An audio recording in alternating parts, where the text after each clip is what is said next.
Herzlich willkommen hier zurück auf dem Gear Reference Kanal. In der heutigen Episode haben wir mal wieder ein Stück, was in der Bundeswehr genutzt wurde, und zwar hier im Speziellen beim Kommando Spezialkräfte. Das Chest-Rig habe ich in dem ein oder anderen Referenzvideo über das KSK schon mal angesprochen, weil man das auch in so einer Verbindung im Einsatz in Afghanistan sieht. Hier jetzt auch mal als Beispiel dieser Truppenversuch Parker, der bei den KSK-Bildern in der Regel zu einem Smog umgenäht wurde. Diese helle Kapuze, das Innenmaterial, die Innenseite davon, die man sehr oft sieht, die ich dann immer mal angesprochen habe, jetzt hier so ein bisschen in der Kombination mit dem Chest-Rig, wie man es auch so ein bisschen im Video sieht. Ja, die Firma Eagle Industries, seit 1982 meine ich, sind die im Geschäft und produzieren auch heute noch massenhaft Ausrüstung fürs US-Militär und andere Einheiten. In den 90ern ganz speziell waren die ziemlich weit in Europa verbreitet, haben unter anderem für britische Einheiten produziert, gerade Spezialeinheiten, für französische und eben auch für deutsche. Hier genannt das Kommando Spezialkräfte, und zwar hatten die vorher schon Eagle Industries Ausrüstung, nicht nur dieses Chest-Rig, und zwar dieser Duty Belt mit den einzelnen Taschen, die dabei waren, die zusammen mit diesem Overall getragen wurden, zum Beispiel in den ganz frühen Jahren. Das war auch alles Eagle Industries Material bis zu einem gewissen Zeitpunkt, und irgendwann kam dann halt noch dieses Chest-Rig als Ergänzung dazu. Das Chest-Rig ist nichts, es ist schon speziell angefertigt fürs KSK aufgrund der Magazintaschen. Das sind Doppel G36 Magazintaschen. Das Grundpattern dieses Chest-Rigs gibt es schon, und zwar als Chest Pouch 223. Also 223, die Kaliberangabe für 5,56 mm Munition.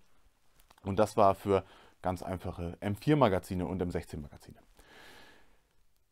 Der Unterschied zwischen dem Eagle-Modell, was damals hergestellt wurde fürs M4, und zu dem vom Blackhawk, das Blackhawk-Modell habe ich, glaube ich, als allererstes Video damals als YouTube-Video hochgeladen, ist der Unterschied, dass die Eagle-Version nur ein Magazin fasst pro Tasche und die Blackhawk-Version 2. Es gab auch noch andere Versionen von Eagle, auf jeden Fall noch eine Version für MP5-Magazine. Für AK soll es die auch gegeben haben, habe ich so aber nie gesehen in dem Schnitt, nur in einem anderen. Und bei Blackhawk war es ähnlich.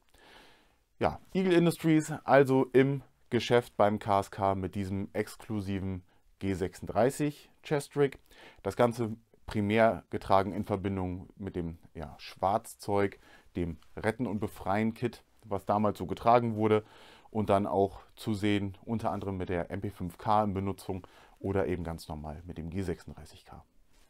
Das Chest-Rig hier ist datiert mit 2000, und das dürfte auch das Jahr sein, in dem dieses Chest-Rig eingeführt wurde. Ich gehe davon aus, dass es nur ein Produktrun gibt. Das früheste Bild, wo dieses Chest-Rig benutzt wird, ist auch aus dem Jahre 2000, und das letzte Bild, was ich gefunden habe, ist aus dem Jahr 2007. Dieses Modell ist also auch möglicherweise das erste Chest-Rig der Bundeswehr. Ich habe ja schon mal ein Chest-Rig der Bundeswehr vorgestellt, ebenfalls aus dem gleichen Zeitraum, ebenfalls vom KSK, und zwar das Survival Equipment Kajak Chest-Rig, also das spezielle Chest-Rig, was für den Einsatz im Kajak gedacht war. Video blende ich auch nochmal ein, die Verlinkung. Welches dieser beiden Modelle jetzt zuerst war, ich würde fast sagen, es war wahrscheinlich das Kajak Chest-Rig, aber das waren dann so die ersten beiden dienstlichen Chest-Rigs innerhalb der Bundeswehr, die mir bekannt sind. Davon eins in Flecktarn und eins eben im Schwarz. Ja, 2007 habe ich schon genannt, dann sind wir auch in einem Zeitfenster, wo dann auch die Jahre davor schon die ersten Modelle von Tactical Tailor beim KSK im Einsatz waren und dann auch die Chest-Rig Weiterentwicklung Richtung Lindnerhof Taktik geht und dann das modulare System von denen als Satz ja auch eingeführt wird. Bei den Referenzfotos, wie gesagt, Zeitraum 2000 bis ungefähr 2007, mehr Bilder habe ich leider nicht gefunden, unter anderem noch mit dem alten Overall und auch dem Nachfolger. Wir sehen da noch ganz viel die Mela-Schutzweste in Schwarz, dann auch noch den Übergang vom normalen Kevlar-Helm, der auch die Aufnahme hat für das ballistische Visier mit den selbstgenähten Helmbezügen, also sehr, sehr spannend. Und auch noch den Übergang zum Springerhelm in der Galileo-Doku, die damals lief. Also es war so ein kurzer Beitrag Da hat man auch einen Kommandosoldaten gesehen, der in diesem Schwarzzeug halt im Schießhaus war. Der trägt dann auch schon den Flecktarnhelmbezug und der trägt bei diesem Interview ebenfalls dieses Chest-Rig. Auf späteren Fotos dann im Einsatz bei Operation Enduring Freedom, eben mit den Navy Seals, wo ich auch das Video mit den Referenzen gemacht habe, da sehen wir einen Soldaten, der das eben auch noch mit im Einsatz trägt.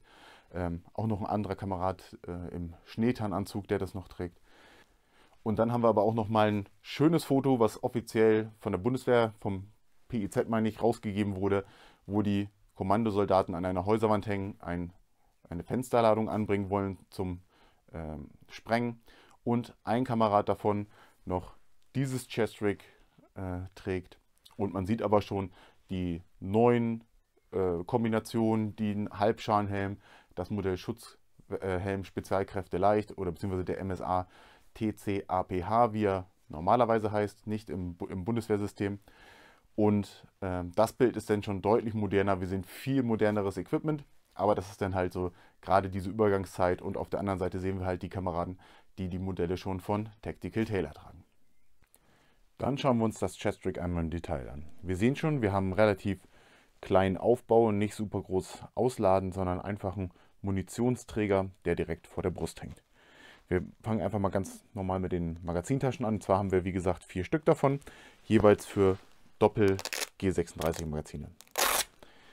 Verschlossen mit Klett, kein Schnickschnack drin, einfach nur eine große Tasche, wie immer Wasserablaufösen und das ist dann auch schon alles, was man quasi zu den Magazintaschen sagen kann. Also ich glaube, das wird ein sehr kurzes Detail, ein sehr kurzer Detailbereich, weil einfach nicht so viel dran ist.